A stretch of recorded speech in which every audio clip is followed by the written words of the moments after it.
Doing very good. How are you doing, Azadeh? I'm doing good, thank you. It's actually been a very eventful day.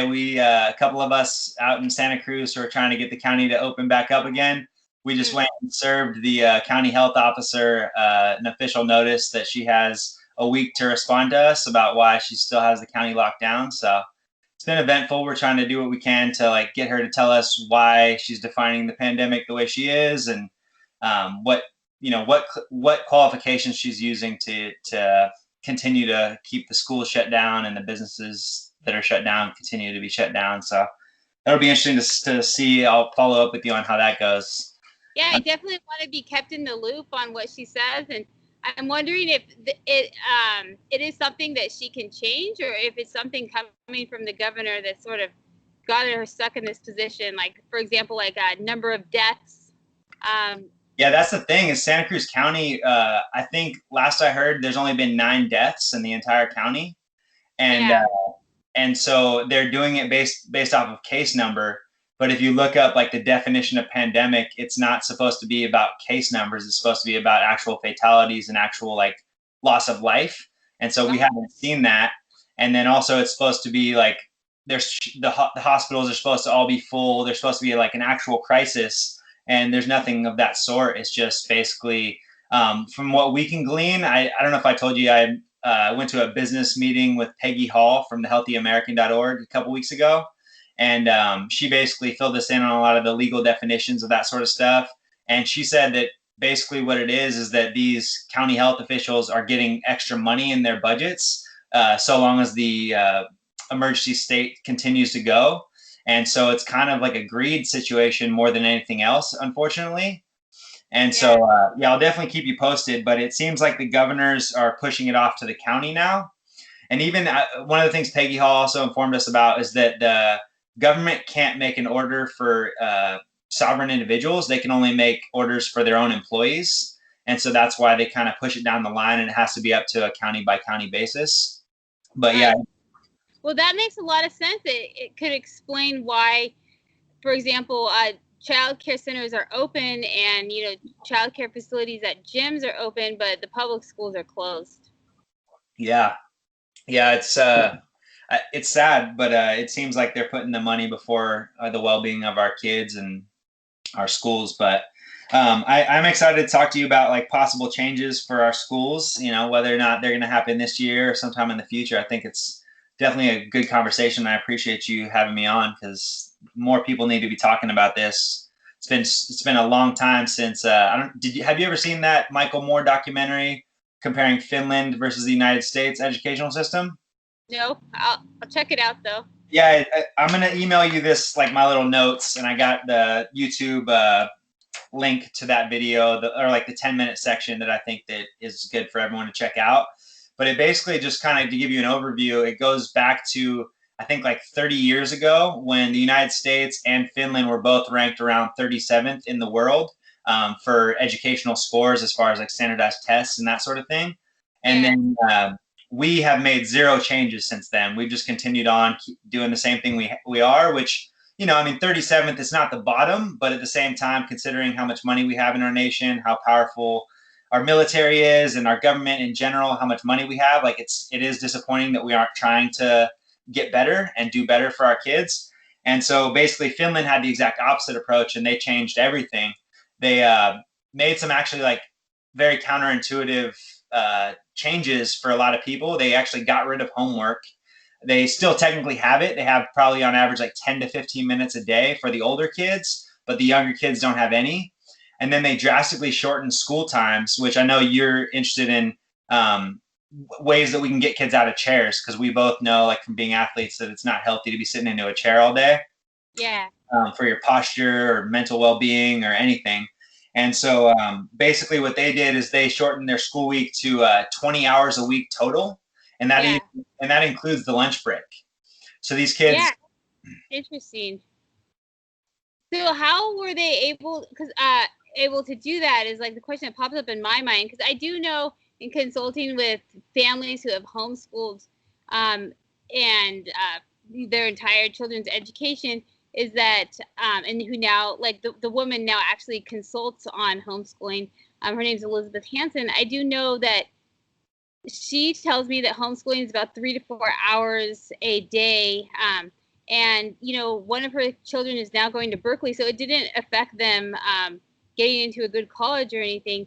And the literature, the academic literature that I reviews also shows that homeschool children are at no greater advantage or no less of an advantage than children who do conventional schooling. So it's about the same. And she says 3 to 4 hours a day. And that makes me wonder where this extra time is going. And what I thought is that it's going to, like, when there's one teacher to, let's say, 20 to 28 students, that ratio like slows the learning process down. Definitely. And it takes like 7 to 8 hours to get it done, plus homework when the homework's there. So this is pretty huge. If we're talking about a 50% reduction in school time, that's 2 years of someone's life by the time they're 18 years old. Exactly. And I don't know if I finished, but now if you fast forward to today, Finland ranks #1 in the entire world for standardized test scores and that sort of thing. So their approach is something that we all need to be taking a focus on, because it's complete opposite of, I feel like, our mentality is that you have to work really hard, you have to achieve success, you have to get a career, and then you'll be happy. Then you'll be a good, well-rounded adult and people will accept you. Theirs is more the opposite, where they just want to focus on their kids being kids. They want to focus on their kids' health and happiness, and then they assume that the rest will follow. And if you watch, it seems like it is working that way for them. And then also just like the parallel with like the homeschooling time and then Finland's time, if you think about it just from an incentive standpoint, what incentive do you have to go faster or to do your work quicker or better when you're going to have to be in that classroom for 8 hours a day anyways? It's like, why not take a long time? Like, I don't know if you remember elementary school. I'll never forget how much time, especially the girls, would put into making their writing just super pretty and like little drawings on everything, and got really good at certain aspects of like note taking as far as like the visual, but it didn't really seem to help them as far as like the learning curve. Like it's a lot of time wasting. And I know for me, like, I got straight A's all through school, but I also got like bad marks on my behavior scores all the time because I was screwing around in class, or like, just we find ways to fill our time. And I definitely I noticed early on that I didn't like to be in the classroom for any extended period of time.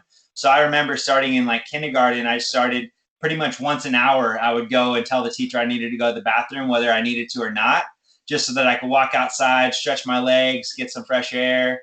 And eventually teachers would start asking me like, well, what are you really doing? No one goes to the bathroom that much. And I would always just lie to them and say like, oh, I really got to go. And they would, let me do it because they can't tell a kid that he doesn't have to go. But it's just, there's so much wasted time in the school. And it's sad because that's time that they could be doing things that they actually enjoy. They could be stimulating their minds for things that, actually are interesting to them, rather than just like do these times tables and then write cursive. And I mean, I don't know if they're still teaching cursive. That was a big thing where we put a lot of energy into it. And they told us like, oh, all your college papers are going to be in cursive. Any like resume you're going to write is going to be in cursive. And then you fast forward to like when we actually became adults, everything was on the computer and you didn't even really need to write at all. So I'd be interested to know. Names sometimes, once in a while. What was that? Cursive is really, I think, limited to signing your name once in a while. Exactly. Yeah, and and for like me, I just do the first letter, and a long streak. But it's funny actually, because that was one of my strong suits. Now if you look at my writing, everyone says like, oh, like you should be a doctor because it's just really bad, and that's like just a kind of running joke with teachers as I got older. But when we went through the cursive point, I put a lot of energy into it because they told us how important it was. And my teacher, I think it was in first grade, actually laminated my alphabet. And you had to do like the letter and then one sentence starting with that letter for each one. And she laminated it because it was like the nicest she had seen, and she was going to show future years. But it's just like, it's just wasted time because, I mean, if somebody wants to go down that route, if they're artistic and they want to, sign their name beautifully or write calligraphy or whatever, like more power to them. But those are things that our kids should be able to decide for themselves, not just force them down routes that they may not have any interest in, you know?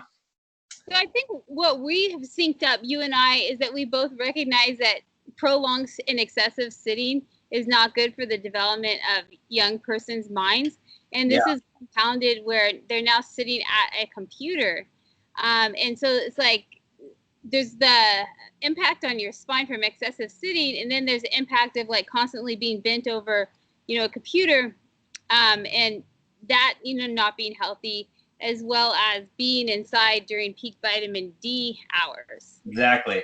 Yeah, that's another thing I'd love to talk about, like the different times of the light and when, what parts of the day are beneficial for what aspect. But Yeah. also, just before I forget, from a postural alignment, I don't know if you know, I'm a postural alignment therapist. I'm kind of doing more my nonprofit these days, but the training was crucial because a lot of it is kind of a chicken and the egg scenario where, like, if you're depressed, if you're low energy, if you're just in despair, you're going to have more rounded shoulders and kind of try to get smaller. But it works both ways. If you attain that posture because you're always leaning over on a computer, or you're always leaning over reading, or you're always leaning over your desk, that also puts the same mentality into you, where if you have that posture, you're not going to be confident. You're not going to be outgoing. You're not going to want to get into sports. You're not going to want to do things physical with your body because your body's not built for that. And you know that. And so it's kind of like this intrinsic back and forth there that people don't focus on enough. Because, I mean, mental health, it continues to unfortunately get worse the longer we go in this like modern era where kids are always on their iPads and phones and everything else. And then also, just from like the blue light perspective, I think that we are kind of seeing some changes in that, where there's like apps now where you can get a little bit more darkness at certain times of day so that you don't have so much blue light. But still, any artificial lighting, it elicits dopamine, and that's a hormone that isn't abundant. Like it runs out at some point. And so a lot of these kids will suffer mental fatigue because they're burning out, just using all their dopamine up, which only is naturally supposed to be produced from the times of the day when vitamin D is at its peak. From when UVB light peaks is like 10 a.m. to 3 p.m. And we're actually blessed being just below San Francisco. San Francisco is what's known as like the 37th parallel.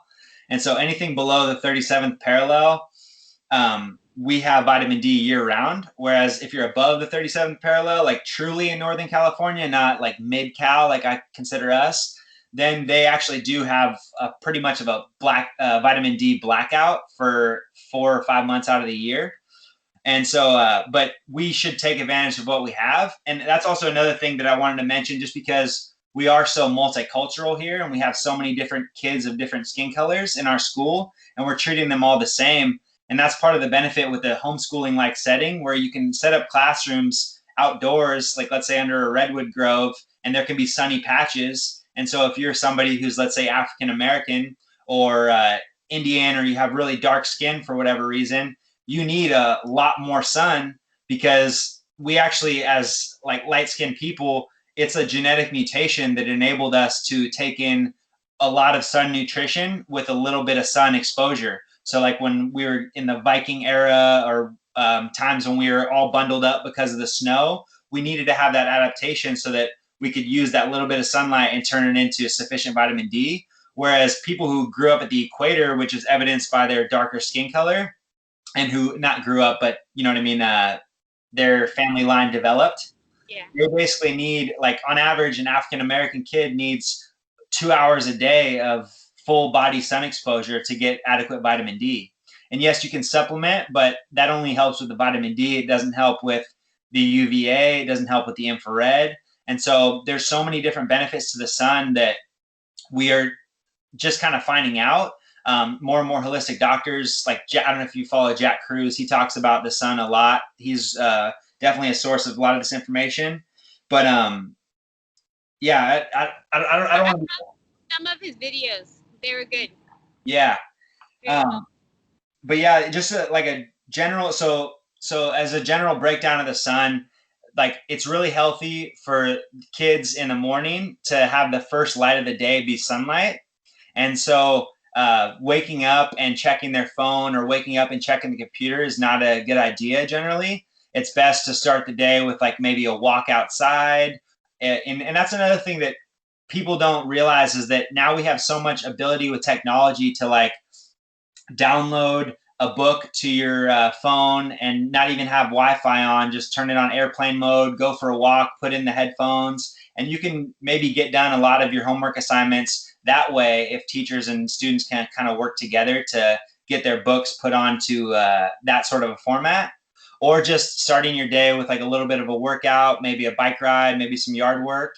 It's just really good because then you get out there and your circadian biology clock starts properly, and it kind of tells your body it's morning, and it gives you an idea of morning and night so that your sleep cycles will be good. And then also the morning and evening is when infrared light is the highest, and that's a very like healing light form, and it's really good. It's calming, it's good for our mental health and our physical health. And so it's good to have morning and evening sun. And it's also good to have in the middle of the day is when the vitamin D is the most present. That's when the UVB rays come down. And so obviously during this time of year is when it's incredibly unfortunate that they've locked us down this whole time and like told people to stay inside and closing down beaches and things of that nature, because this is the time when we all need to be building our vitamin D up for the flu season. And instead, you know, they've given us pretty much like anti-health advice. But and so yeah, it's just it is frustrating, but all we can do is try to educate the people that we can and hope that eventually people will start giving out health advice that actually helps us rather than just scares us into hospitals, you know? Totally. Yeah, and there is a growing movement. It's small, but there is a growing movement going on where for outdoor schooling. Mm-hmm. And just getting kids outside and out of desks, but still learning, because education is important. It does improve the quality of life. But just ways that you can have cross-subject learning so that you're learning different things, like maybe in a garden or like out like on outside doing an obstacle course. Like younger kids can learn like counting or colors on an obstacle course, for example. Exactly. And that has the benefit of help. If they're doing something on an obstacle course, they could develop their proprioceptive system, which is an often overlooked point, because the proprioceptive system has to do with balance. And when we don't get adequate physical activity and our sense of balance isn't developed, then we might feel like we're falling, which can trigger us to be into like a fight or flight mode. And therefore, focusing on anything is going to be challenged. Yeah. So a lot of times I've seen this with like younger boys, like around first grade or something like that, where they haven't had adequate time to do physical activity, and they go into the classroom and they can't focus because they are trying to still develop their proprioceptive system. Definitely. Pegged as ADHD, but sometimes maybe it is ADHD, but other times they just need to develop their proprioceptive system, and then once that's taken care of, they can focus. Definitely. Yeah, I'm right there with you on that. And especially, I was going to say for boys, it's especially unnatural to be cooped up inside all day, just because evolutionarily we've been the hunters, we've been the ones going and collecting food. And so boys especially really benefit from having an ability to use their whole body in the learning process and learn as they do, rather than, opening a book and studying that way. It definitely doesn't work for lots of boys. Yeah, right on. So I really like this idea of more time outside, and I think that a feasible step would be to start teaching like one of the lessons that typically was indoors, or starting to teach that as like outdoors, and then once that's like managed, then like expanding as necessary. And so I think there is like a good starting point for that. Yeah. And like, for example, like doing reflection on a novel, that could be done outside. Exactly. It doesn't have to be done inside the classroom. And so there's like little opportunities that can start to be moving outside. And of course, like not to just like completely like turn the whole education system all over at once. Yeah. But gradually do it so it's manageable for people. That's one way I think could work. I do want to revisit the point you mentioned on how different skin colors require different amounts of vitamin D. And I was wondering what would be like the Nordic skin color, like how much vitamin D do they require? And So the general facts is basically that if you have blonde hair, blue eyes, then you could get away with as little as like 15 minutes of sunlight in the vitamin D producing hours, like somewhere around noon. Or but you still, even if you like, you still want to get some balance. Like you don't want to have 15 minutes all at once and then be inside the rest of the day. You still want to get like a little bit of morning exposure, a little bit of evening exposure. But the vitamin D producing rays, they can get away with as little as 15 minutes. Whereas an African American person who's dark is going to need closer to 2 hours. And so that's why I wrote down the quote. Oh yeah, right here. So Thomas Jefferson used this quote a lot. I actually first came across this quote in have you ever heard of The 7 Habits of Effective People by Stephen Covey? yes.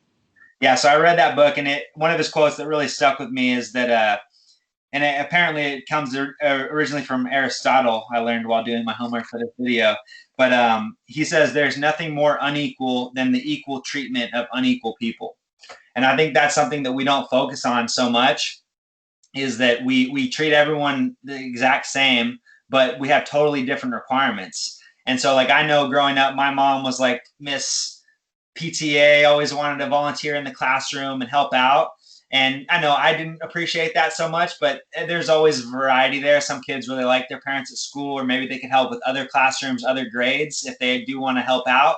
And just the ability to have, like, let's say you were a teacher who you had some students who wanted to sit in their desk and do their homework or do the novel, like you were saying.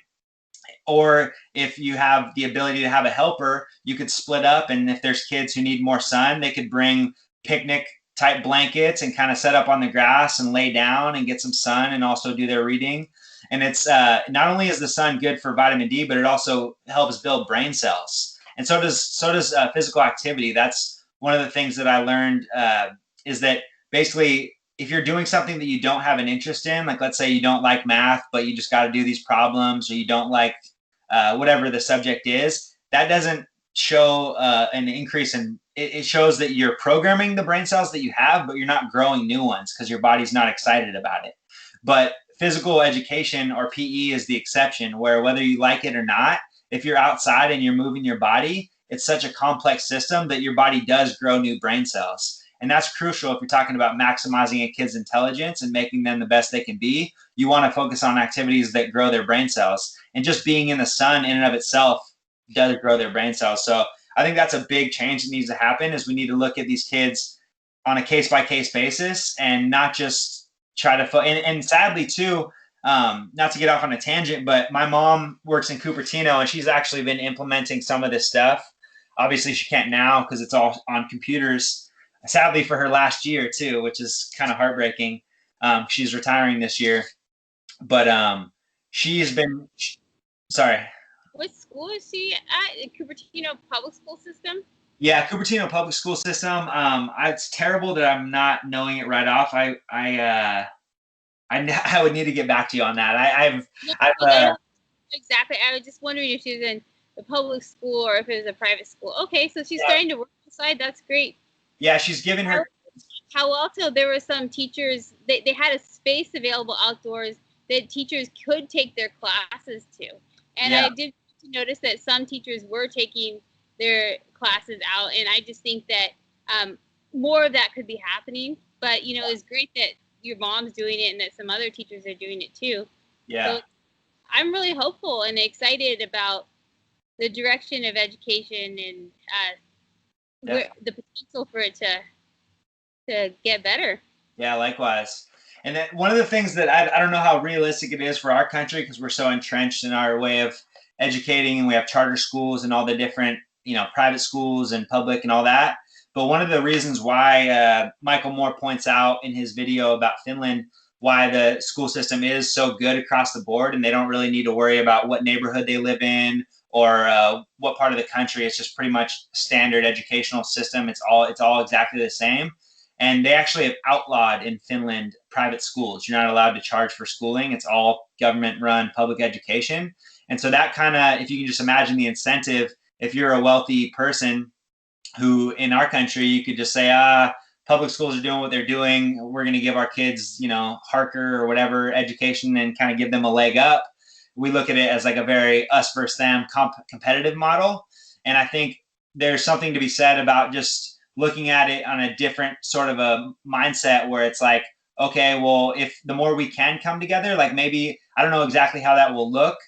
One of the things that came to mind when I was watching the video was that, like, let's say you wanted to start a homeschooling cooperative in your area, but maybe, there's very different socioeconomic statuses between the kids. You could have people pay according to their income. Like if someone's making, $1 million a year, maybe they're paying a lot more to make up for the kids who want to go, and so that their kids can have friends of different classes, which I think is valuable for all sorts of reasons, just to kind of get an idea of what different kids go through and what it means to be poor versus wealthy. And it also just will create a more, not an equitable situation, but equality of opportunity, where kids, whether or not they are poor or rich, they still have the same opportunity to achieve, which, I think is definitely lacking in our country. So I did tour a 33 family homeschool co-op in January of this year.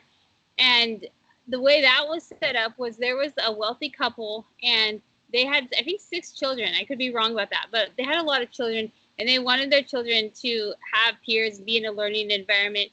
And so what they did is they donated some land to the homeschool co-op, and there's a building on it. And adjacent to it is this property where they have like farming and animals, and that's a for charge. The public can go there, they pay money.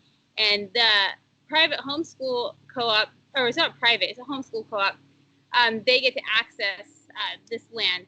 So it did require like a big donor to provide the land. Yeah. But other than that, the families, they require each family to pay $300 per student.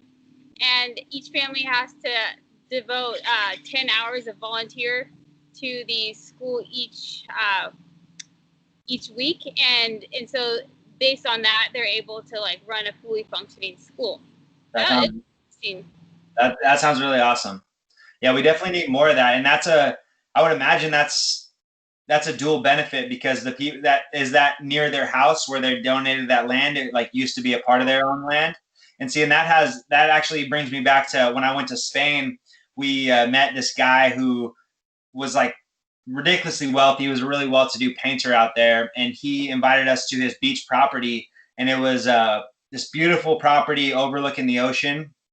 And there was like, they had, pool, jacuzzi, and then they had like 2 acres overlooking the water.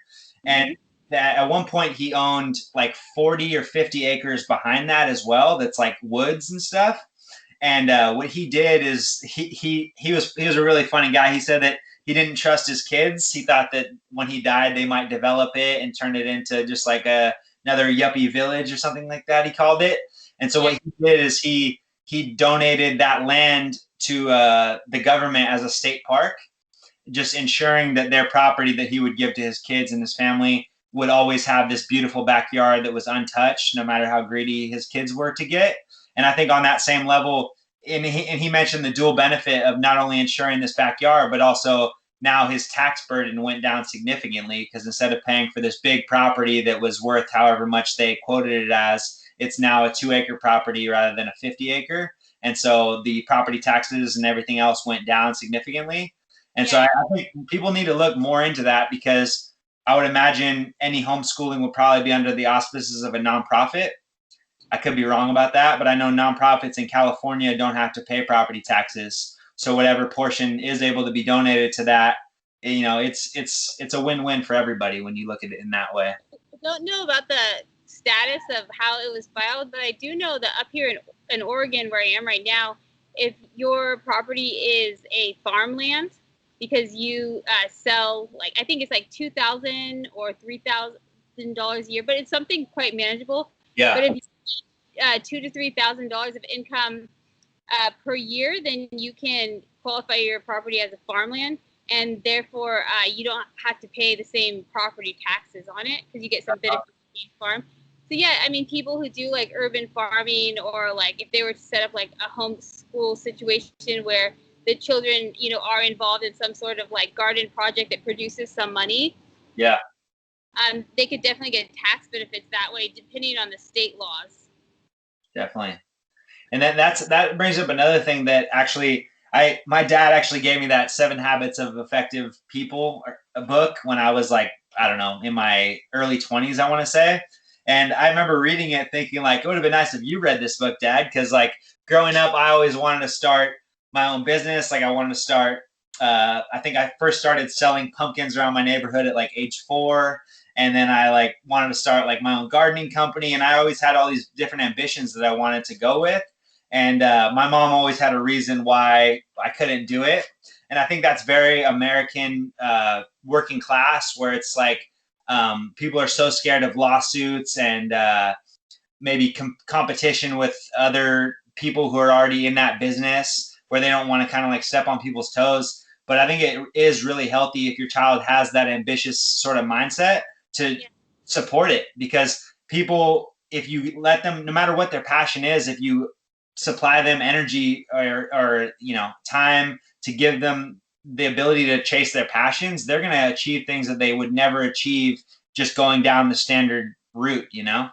Definitely, yeah, and that's why I do promote student-centered education, not curriculum-based education, because I think that a child can go like 3 levels deeper on something he's interested in or she's interested in versus, you know, just some standard curriculum that they might not be super interested in. And then also, well, one of my favorite educators is John Taylor Gatto, and he's the 1991 New York State Public School Teacher of the Year. He's written some books like Dumbing Us Down and some other books, but I think that was his most famous one. But he talks about how children are sort of conditioned to follow authority in the education system, and how that has lifelong implications. Like he would talk about like the bells, like if a child's passionate about a poem they're writing, when the bell rings, they have to drop the poem and move on to math.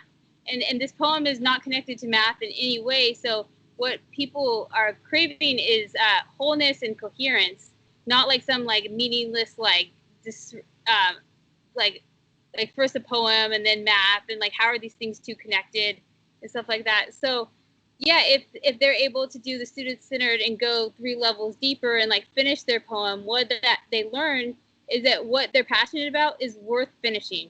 Definitely. It's not something to be dropped because the authority said the bell rang. Yeah. And I think that also just touches on the fact that like we really condition our kids to just thinking that you're not going to get into a good college unless you're extremely well rounded. And that you can go too far with that, you know, like that, what's that saying? Jack of all trades, but master of none. I think there's a lot of truth to that, where you can only be good at so many things. And if you give your energy to everything under the sun, the idea that you're ever going to achieve excellence in any of those is pretty slim to none, you know? And so I think like having the freedom to just think about what it is that you actually enjoy, that might be the birth of maybe not your lifelong career, but a career that'll kind of give you a sense of identity in the world, you know? Yeah. Well, that's been really great talking to you, Vinton, and I hope that we can keep the conversation going. Is there anything else that you would like to add? Let me see. I mean, some of the obvious stuff that I wrote down is just basically like, if the kids are going to be doing homework at like a desk-like setting, like people need to take more advantage, myself included. I need to still redo this room, but like having the standing desks, you know, is a good option to kind of get kids out of the chair, and just other stuff that we don't necessarily need to talk about, but I'll shoot it over to you, and maybe in a future video, if you want, we can talk about it. But I've learned just from my postural education how important it is just to start from the feet up. And I think a lot of kids, because of our shoes are not built for comfort so much, they're more built for aesthetics. And so a lot of, especially if you're somebody like me who played sports growing up and you jam your feet into cleats all the time, our natural foot wants to spread out, and like let's say this is the foot, you want like the big toe and the pinky toe to be supportive, and then the other ones are kind of helping out. And so the more you have a shoe, the more everything's pinched in together like that. And so I have some stuff that help me. It's actually called bunion correctors. That's how I order them. You don't need to have bunions to benefit from them. It's just basically these silicone devices that you can put around your toes inside the shoe, and it helps to spread out the big toe and the little toe. And so there's just a lot of stuff that we can do to just make sure our kids are not just standing, but also like standing healthily and making sure that their posture is something that will benefit them for life if they learn it properly, and make sure that they have a healthy core by the time they're adults, and they have, you know, just a happy, healthy body is going to only benefit them in the long run. Whereas like he goes through in the pain-free book that I read, which I also have linked, which got me into postural alignment.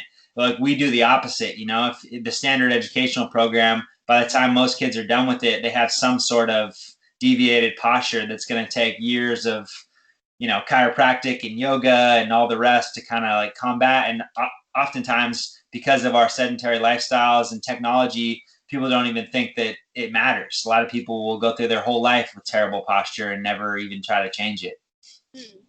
Yeah, so that does touch upon something that I do want to explore before we jump off this call, and that is what are some things that people can do to improve their posture, given the situation that many of us are finding ourselves and our kids in. So you mentioned like the bunion corrector to separate the toes for posture alignment. But what about like what I was wondering is what you advise on, like, let's say every hour, getting up and like doing some stretches. Like, and the reason why I bring this up is because when I was in workers' comp, and the doctors would make work recommendations or work restrictions for people who had physical injuries, or maybe they actually did have, I did see some cumulative injuries from being at a computer for a long time, day after day. They would have recommendations like get up, you know, and do a stretch break every 10 minutes on the hour, or just something like that. And I was just wondering if you could expand on some best practices. Yeah, definitely. I mean, everyone is like we all have very different postures, and so some of it needs to be customized. I think personally, if you can afford it, it's good to take your kids like at least once a quarter into not just a regular massage therapist, but maybe like a rolfer or somebody like me who's trained in postural alignment therapy, so that they can not only give your child a massage, but also point out to you where their deviations are, where they have tightness, where they have muscles that are too loose, because those things, if you catch them early, they're easier to correct, and you can start strength training on parts that are a little too weak, and trying to turn off parts that are a little too strong. Also just teaching kids like how to do that themselves, and how to use like those I use this thing, it's called an alpha ball. It's like a squishy ball that does really good like deep tissue massage, because a lot of pain and muscular deviations and bad posture just comes from some muscles being too tight and some muscles being too loose. And so the idea is that until you correct that, until you can turn off the tight muscles, they'll stay tight because they got tight for a reason, right?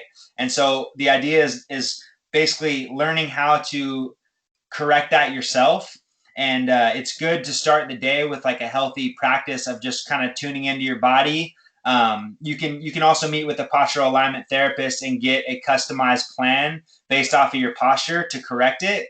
Like if somebody meets with me, I have a camera with a grid on it, and you can take a photo of them in their shorts. You just need to see all the joints, and like shorts and a shirt.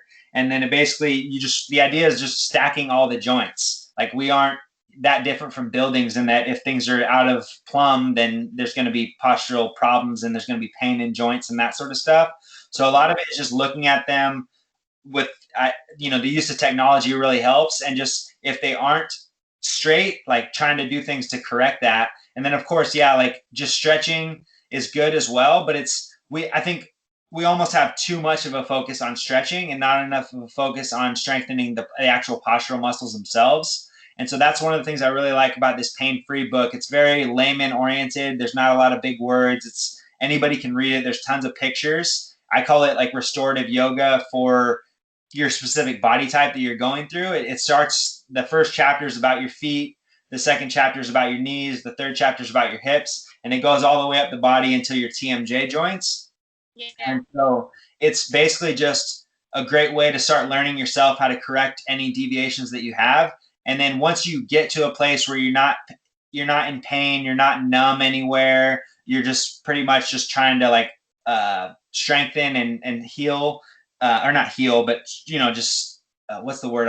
Like just strengthen the integrity of your spinal muscles and that sort of stuff. There's the end of the book is basically, they call it like a maintenance plan, and there'll be some stuff as simple as just like arm circles is really good. There's a ton of stuff that you can look through. There's a bunch of yoga poses that you've probably done a ton that are good to teach our kids how to do. And so a lot of it is, I think, just teaching them how to learn that for themselves. And obviously, if their teachers are on board and they want to have like every hour, get up and let's get outside and let's do some stretching and let's do some arm circles, or all that stuff is definitely going to be beneficial for them in the long run. Yeah, I really appreciate you sharing this knowledge, and I learned so much from you. Just in this call, it's pretty inspiring. So thank you so much, Benton. And I agree that somatic awareness and awareness of the body is super important.